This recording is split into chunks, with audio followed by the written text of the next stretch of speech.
Hey everyone, welcome to our channel. In today's video, we'll learn how to draw in DaVinci Resolve 18, create animation in seconds. So for us to be able to begin, just add that one first, and right after head here on effects. Click onto that, and you should be able to find here under video, the adjustment clip.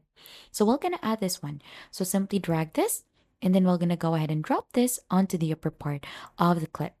So this will go ahead and help us so that the drawing will not go directly onto the photo that we have, but onto this adjustment clip. So simply click onto that and click onto this Fusion tab to proceed. Now, once you're already in, you should be able to see this one, the media in. We're going to go ahead and add in paint in here. So this is the icon for that. Simply click onto that one and you should be able to see this option available in here.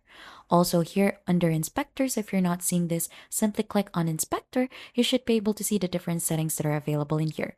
So you should be able to choose this as apply controls, and then under brush control, you could go ahead and choose the brush shape for that, its size, and its softness. So you could also try to change the color for that. So let's simply click onto this to change this to pink, and then click on OK.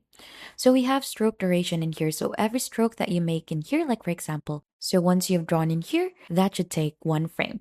So right after, to go ahead and create another line in here for animation, you'll just need to go ahead and click the right arrow key onto your keyboard. So you will lose that one, and we'll continue adding this until we finish this so that we could create an animation that outlines the girl in here.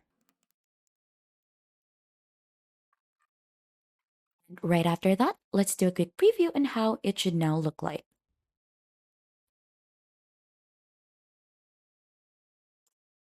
And as you can see, the animation drawing has been added already onto our clip. And that is how easy you could draw in DaVinci Resolve 18, create animation in seconds.